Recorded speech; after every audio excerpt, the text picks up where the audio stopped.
Good afternoon, everyone.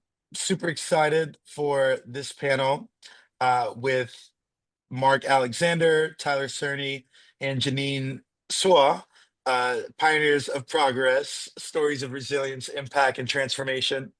Um, so we have a really packed panel with everyone has a combination of experience in investing as well as operating experience. So we'll just read. Marc Alexander is a dynamic leader, visionary with an impressive track record. He's a serial entrepreneur currently leading Lite Raise with over a decade of experience driving multi-million dollar businesses to new heights. Uh, Jeanine and I met in Miami, and uh, Jeanine is one of the trailblazers in Miami, one of the most positive people that you could meet on a daily basis as well too. So Jeanine is a go-giving entrepreneur and sociolinguist turned techie. Born to Jamaican parents, she prides herself on being a global citizen who speaks three languages, dances salsa and samba, and has shared meals with strangers in nearly 20 different countries. She's a super connector, the definition of it, and lives by the credo always give more in value than you receive in payment. Love that. Tyler is an Ohio native by just coincidence. He's also the CEO and founder of Cerny Enterprises, a brand consulting firm dedicated to empowering leaders to align with their purpose and amplifying their impact, influence, and income. So super excited to have you all together. I think we have Detroit, New York, and is it Tampa, Florida? Is that where you're from, Texas town? now. Where you're at right now? Texas. You're in Texas. Okay. What Tyler, part of that Texas? background is vibes. Sorry to interject, but the Yes. background is like giving real holiday vibes. We love. Yes, I love the holiday season, so I always like to be festive. But yeah, so we got New York, Midwest, originally from Ohio, but here in Texas. So we got the whole nation covered, so we're good. Let's get it. That's awesome. So yeah, let's kick off with you, Tyler. Maybe you could just let folks know a little bit about, you know, 2024, the work that you're doing. You've had the opportunity to work with some really well-known speakers, influencers, business people. So maybe if you could just share some insight on some positive things that you've seen this year, and maybe some challenges or opportunities that you're seeing going into next year. Sure. Yeah, I'll give a little quick background and then I'll jump forward to 2024.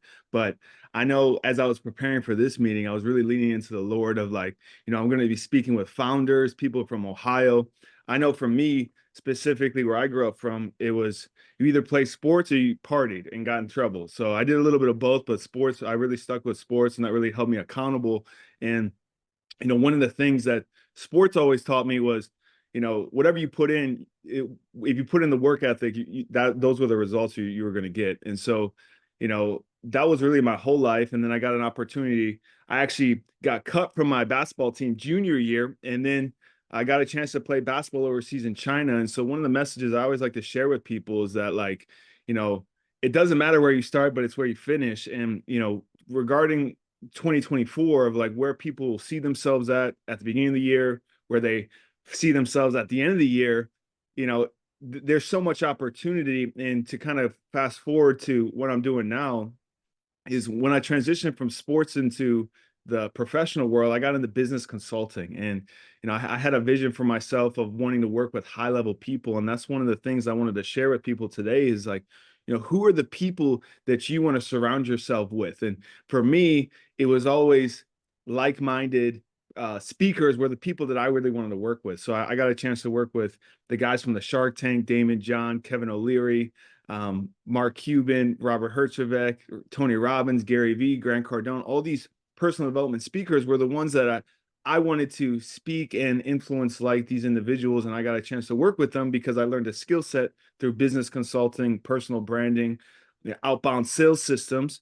And that kind of led to me learning the speaking game. I actually just got back from Dubai, delivered a keynote out there. And that was really about how to establish influence and authority. And one of the things that we're working on now is helping business leaders and founders exponentially grow through public speaking. Because one of the things that I Mm. found and realized was the number one fear for people is public speaking. Number two is death. So people would rather be in the casket than giving the eulogy at the funeral. And so for me, I was like, man, this is such a profound transformation that I've gone through my speaking career. And if I can provide that to other people, we can help craft a message, help them speak. And so that's specifically what we do. Get people, Okay. get founders to develop their brand, develop their story and their message. And then we amplify that message and story through speaking on stage. And so that could be a lot of different spaces. Yeah. TEDx is a very popular stage that a lot of people want to be on. So we help people with that. And then paid speaking engagements as well. Love that. Love that. So, and we'll come back around to that, but I'll take it over to Jeanine. Since you've had a plethora of just, I guess, unique experiences in the finance world in the last few years. So, I guess coming from what advice would you give minority entrepreneurs seeking funding and scaling going into 2025? I think that sometimes you just got to be real with yourself. For those of you who don't know me, which is probably everybody here, I started out as a founder, saw some gaps, and decided to solve those gaps with investing and actually putting my money where my mouth is. And then eventually became a community-driven go-to-market and growth partner to billion-dollar fintechs. And so when I kind of had this really cool experience of being a founder and then going to invest in startups and then helping those same kind of startups grow and scale, I understood the core fundamentals of business that now, going back as a founder, I was like, holy shit, okay, that's why they didn't want to invest. It wasn't because, oh, they were against me. It was because my business model was just shit. And so it's like when you can kind of approach it with a very objective standpoint, and I'm not saying that there aren't disparities, because obviously there are, the numbers say that there are. But I think that when you can kind of take the emotion out of it and not just say, okay, I already know that the market's against me. Yes, and what are you going to do with that information is very key to how you can be resilient in the kind of bounce back phase, or even just in your approach.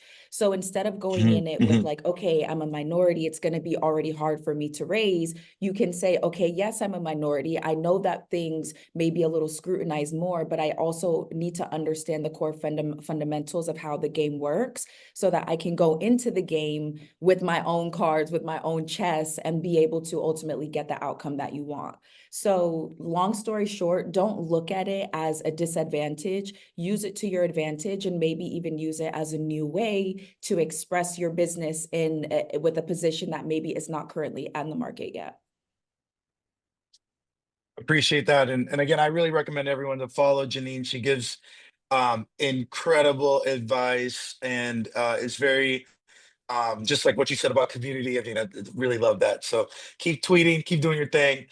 Marc, I wanted to pivot to you because I think with what you're doing in Lite Raise, there's a lot of synergy. So maybe just a couple steps back, what motivated you to launch Lite Raise, and what has been its impact so far? Ooh, absolutely. So I always share this, man. In 2009, someone gifted me with an anonymous $16,000 to pay for my last year of college, with the one request I pay as gift forward. That was the mustard seed of faith that got me to the point where we're at. So we started in 2019 a business called Light Tuition, which is still around, which helps students around the world pay for their educational journey while removing that burden of debt.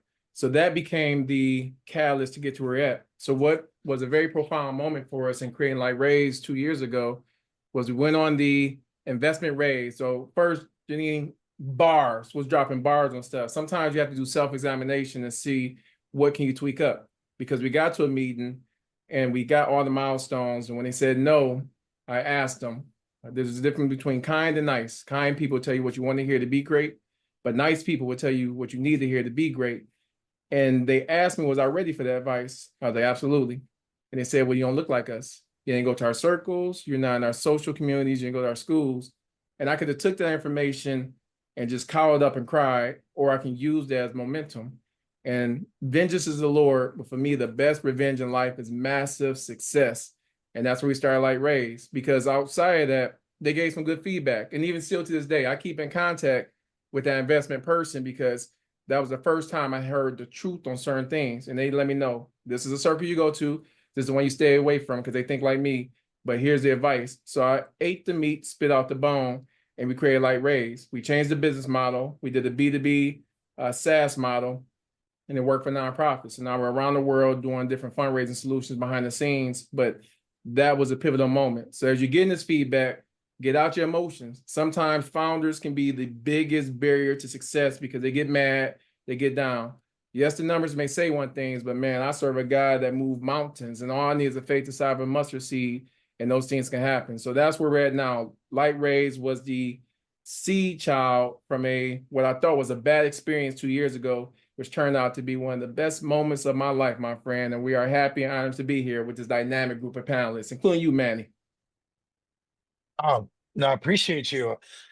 Yeah, no, I think, the humility, perseverance is key. And Tyler, I think a lot with what you're doing is really living in that confidently. So I guess in terms of, founders, do you work directly with founders to really help them personally?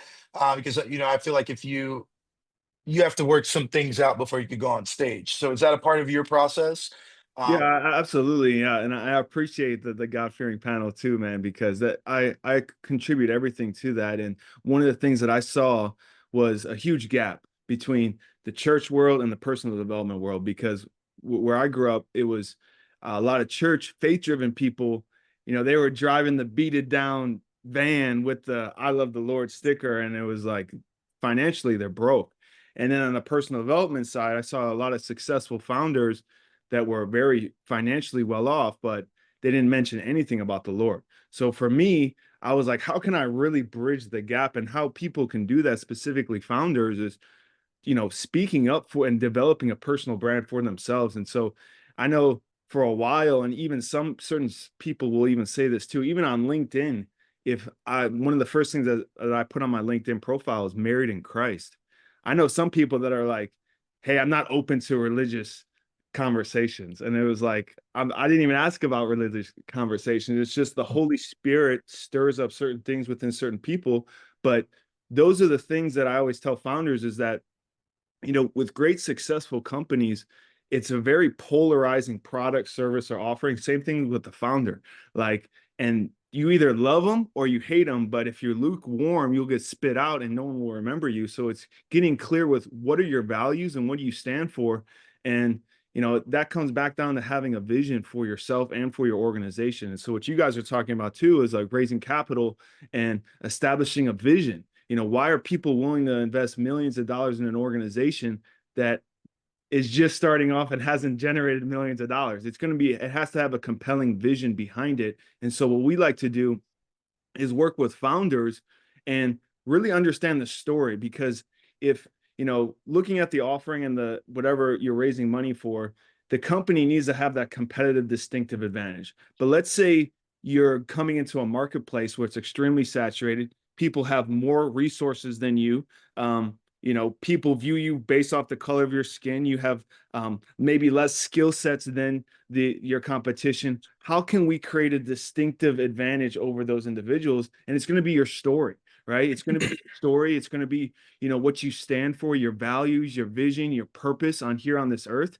Because if I share people my story and people can connect with that, and me and another quote unquote competitor have similar offerings to the consumer, who are the people going to work with? They're going to work with people that they know, like, and trust, and that they feel connected to. And so that's what public speaking really does. And if you have a high quality asset online, like a TEDx talk specifically, it's one of those things I tell people, it's something my grandkids are going to watch. Is this message going to be relevant in the next 25 to 50 years?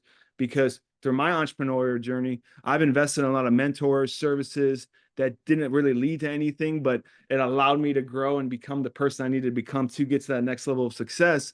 And what I realized in my journey is that the best investments I've made were assets for my brand. And so if I can help people create those assets, like, speaking on stage and getting, creating that high quality assets for their brand, now it's very versatile. So let's say you're raising capital. Yeah. Hey, tell me a little bit more about you, your vision, what you stand for. Hey, check out my 15-minute TEDx talk. Or, I would love to learn a little bit more about you. I want to make an intro to, Manny. Tell me a little bit about him. Hey, why don't you just go check out his TEDx talk, or why don't you go check out this message that he delivered on stage to hundreds of people. And so it's just a versatile asset when it comes to raising money, establishing your brand, sharing your story, sharing your message, and ultimately getting more exposure as well.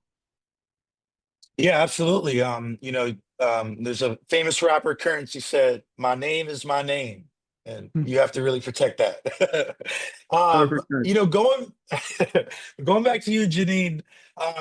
I guess just building off of this, conversation, like, how do you go about building genuine relationships in the entrepreneurial ecosystem and fostering success?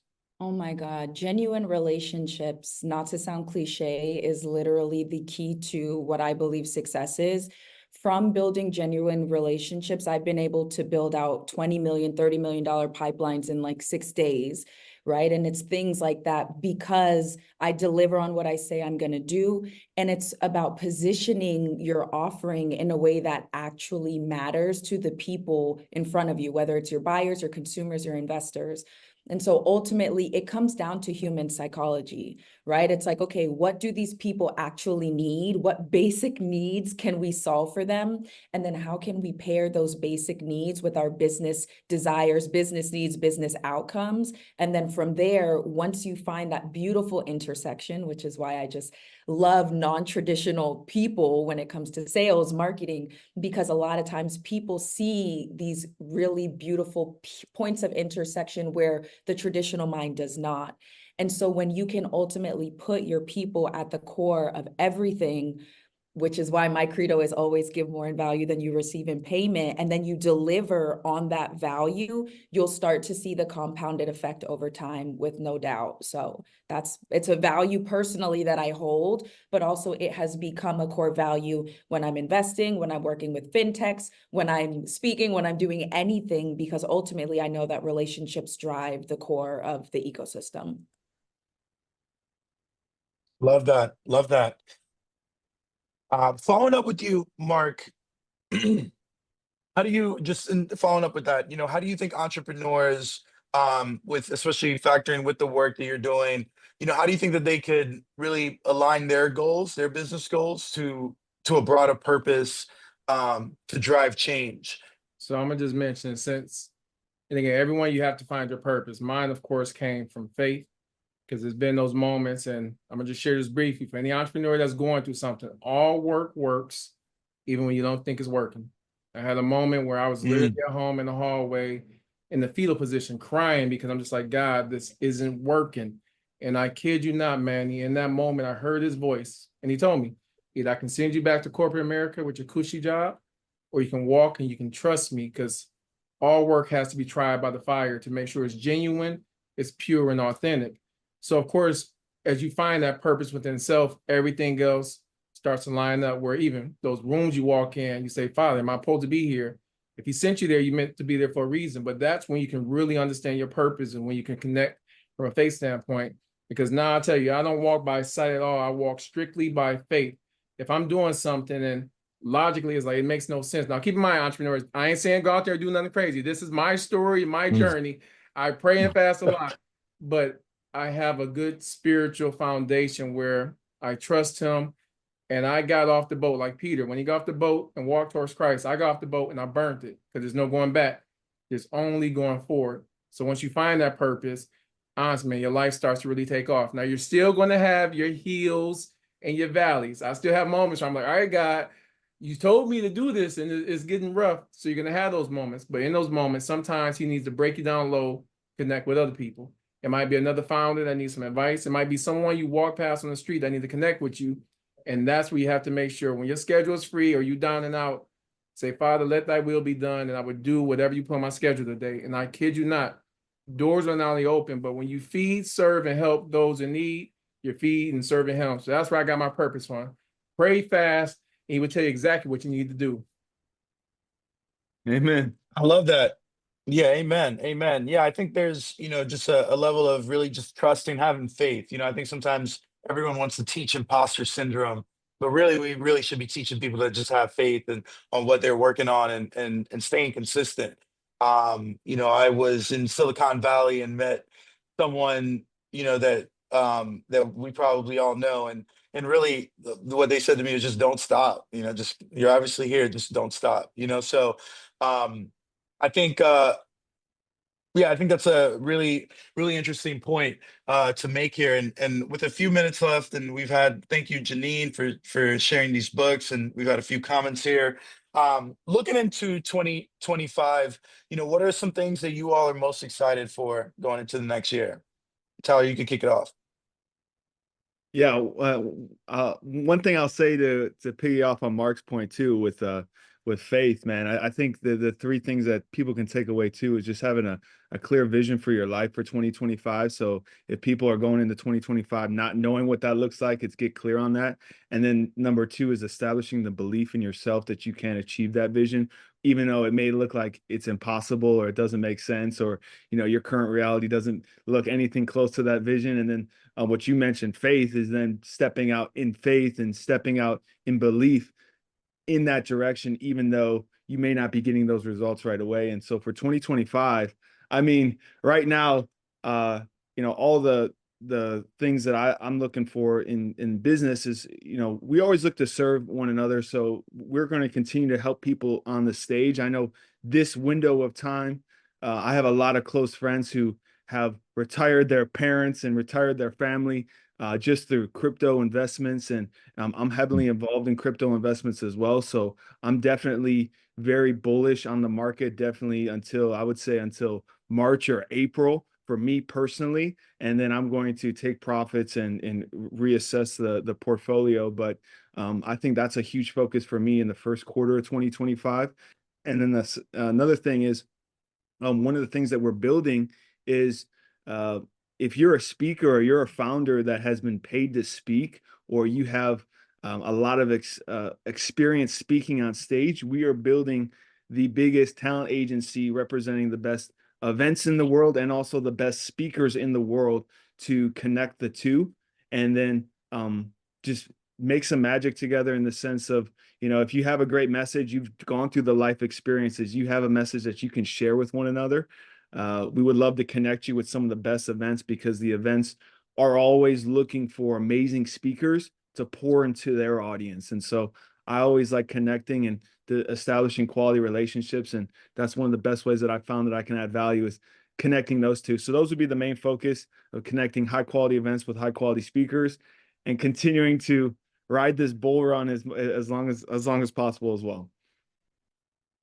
Love that. Love that. I just emailed you over a group. It's we're Ohio founders. Essentially, there's a movement to really connect the whole state together. So it's kind of like a little niche Ohio group. I'll drop the link here. It's just ohiofounders.com for a Slack group. Actually, it's WhatsApp, to just really build that communication. I think communication is the biggest issue in most places, and Silicon Valley is probably Silicon Valley, because every street over, it's a brand that we all use every day. So, what about you, Jeanine? What are you excited for going into the next year? Yeah. I am excited. I feel like 2025 is going to be the year of pushing boundaries and true innovation. I feel like 2024 was the year of truth, to where people are like finally taking off the rose-colored glasses and looking deeper into industries, looking deeper. Like valuations went down for startups. Like we saw what happened with crypto, and then it came back, and then all this crazy stuff with like Diddy and all this stuff. So 2024, as Cat Williams said, was the year of truth. And I feel like now that people know the truth, 2025 is going to be the year where true innovation will happen again, and people will genuinely push boundaries, and they will be very reluctant to continue trying to live in this box. And there will be a lot of startups who are innovating in social isolation, and also just across various industries and sectors, really pushing boundaries for new intersections of businesses happening, because they're tired of seeing what's in the market now. So that's what I'm really excited about. Absolutely love that. And Love that. Founders keep pushing, keep staying consistent. Yes, Mark, what about you? Man, I'm excited about 2025. Just to piggyback off of what the amazing panelists already said. All right, now if you're feeling heavy, that's because everything you've been building up to, that dark moment is about to be bright and beautiful. So first founders, please do not give up because 2025 is going to be amazing. I know personally what we did here in the Michigan market, we have something called the Black Unicorn Challenge. So the goal is to now create a unicorn minority company in the next 5 years here with the expectation that whoever makes it to the finish line first, you reach back and help 5 more. So we got some people out there that think y'all can beat us to unicorn status. Please check it out, blackunicornchallenge.com. But 2025 is going to be great. Do not give up. Be strong. Be very courageous. But be bold in every room you walk in. But I'm excited about it, my friend.